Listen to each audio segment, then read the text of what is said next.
Pada saat laki-laki itu dihidupkan kembali dari matinya, maka ia pun berkata, "Demi Allah, sekarang saya semakin yakin bahwasanya kamu ini adalah Dajjal yang terkutuk itu."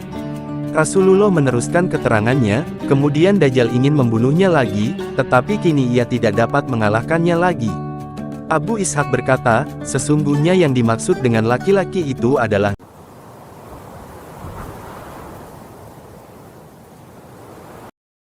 Nabi Shallallahu Alaihi Wasallam bersabda, عن أنس بن مالك قال رسول الله صلى الله عليه وسلم ليس من بلد إلا سيطأه الدجال إلا مكة والمدينة وليس نقب من أنقابها إلا عليه الملائكة صافين تحرسها فينزل بالسبخة فترجف المدينة 3 رجفات يخرج إليه منها كل كافر ومنافق. Artinya, dari Anas bin Malik radhiyallahu anhu, dia berkata, Rasulullah Shallallahu Alaihi Wasallam telah bersabda, kelak, tidak ada satu negeri pun di dunia ini yang tidak dimasuki Dajjal, kecuali kota Makkah dan Madinah.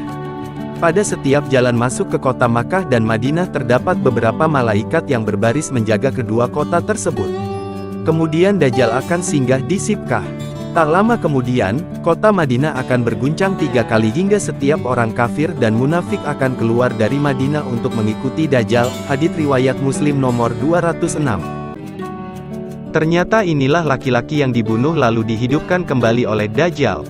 Nabi Shallallahu Alaihi Wasallam bersabda, عن أبي سعيد الخدري قال حدثنا رسول الله صلى الله عليه وسلم يوما حديثا طويلا عن الدجال فكان فيما حدثنا قال يأتي وهو محرم عليه أن يدخل نقاب المدينة فينتهي إلى بعض السباخ التي تلي المدينة فيخرج إليه يومئذ رجل هو خير الناس أو من خير الناس فيقول له أشهد أنك الدجال الذي حدثنا رسول الله صلى الله عليه وسلم حديثه فيقول الدجال أرأيتم إن قتلت هذا ثم أحييته أتشكون في الأمر فيقولون لا قال فيقتله ثم يحييه فيقول حين يحييه والله ما كنت فيك قط أشد بصيرة مني الآن قال فيريد الدجال أن يقتله فلا يسلط عليه قال أبو إسحاق يقال إن هذا الرجل هو الخضر عليه السلام. Dari Abu Sa'id Al-Khudri radhiyallahu anhu, dia berkata, pada suatu hari Rasulullah Shallallahu Alaihi Wasallam pernah bercerita secara panjang lebar tentang Dajjal kepada kami, antara lain beliau menyatakan, sesungguhnya Dajjal pasti akan terhalang untuk masuk ke dalam Madinah. Setelah itu ia berhenti di salah satu kebun di dekat Madinah. Tak lama kemudian, seorang laki-laki terbaik di antara manusia pergi mendatanginya seraya berkata, saya bersaksi bahwasanya kamu pasti Dajjal yang telah diceritakan Rasulullah Shallallahu Alaihi Wasallam kepada kami. Kemudian Dajjal berkata kepada para pengikutnya, bagaimanakah menurut pendapat kalian jika saya bunuh orang ini dan setelah itu saya hidupkan kembali, apakah kalian masih merasa ragu tentang hal itu? Para pengikut Dajjal menjawab, tidak hai Dajjal. Kami tidak merasa ragu. Akhirnya Dajjal pun membunuh laki-laki tersebut dan setelah itu menghidupkannya kembali. Pada saat laki-laki itu dihidupkan kembali dari matinya, maka ia pun berkata, demi Allah, sekarang saya semakin yakin bahwasanya kamu ini adalah Dajjal yang terkutuk itu.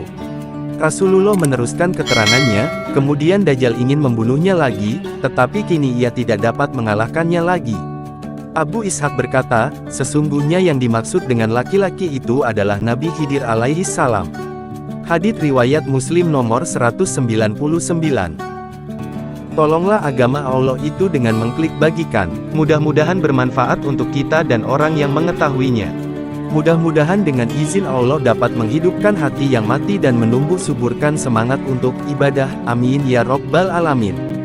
Oh ya, jangan lupa subscribe dan ketuk loncengnya, agar bisa mengikuti kisah-kisah update terbaru.